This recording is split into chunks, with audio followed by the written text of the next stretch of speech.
शूरवीर की गाथा। बहुत समय पहले भारत के एक छोटे से राज्य में वीरभूमि नाम का एक राज्य हुआ करता था।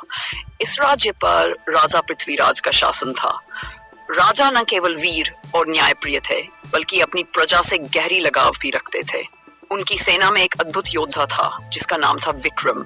विक्रम की वीरता और ईमानदारी की कहानियां पूरे राज्य में प्रसिद्ध थीं।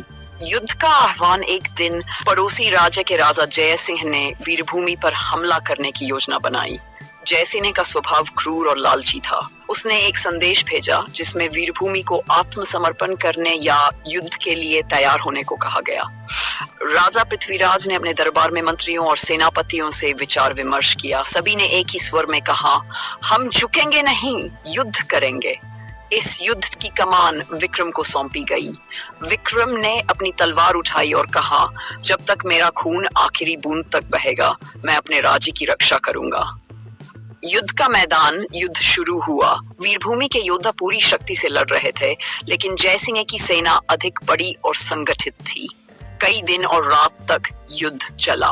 विक्रम ने अपनी रणनीति और वीरता से दुश्मनों को कई बार पीछे धकेला, लेकिन धीरे धीरे वीरभूमि की सेना कमजोर पड़ने लगी। विक्रम ने महसूस किया कि दुश्मन को हराने के लिए सिर्फ ताकत से नहीं, बल्कि चालाकी से काम लेना होगा।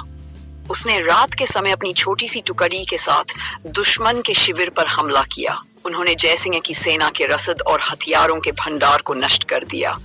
यह हमला इतना अप्रत्याशित था कि जय सिंह की सेना में अफरा तफरी मच गई। विजय की गूंज अगले दिन जब युद्ध का अंतिम दौर शुरू हुआ, तो विक्रम और उसकी सेना ने पूरी ताकत से दुश्मन पर धावा बोला। जय सिंह की सेना भूखी और कमजोर हो चुकी थी। अंततः वीरभूमि ने विजय प्राप्त की। राजा पृथ्वीराज ने विक्रम को महल में बुलाकर उसे सम्मानित किया।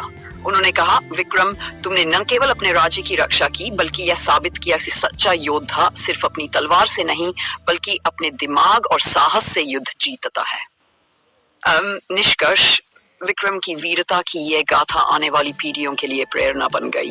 वीरभूमि में हर बच्चा विक्रम की कहानी सुनकर बड़ा हुआ और उसने अपने राज्य और सम्मान की रक्षा का संकल्प लिया। इस प्रकार वीरभूमि न केवल अपनी ताकत के लिए, बल्कि अपने आदर्शों के लिए भी सदैव याद किया गया।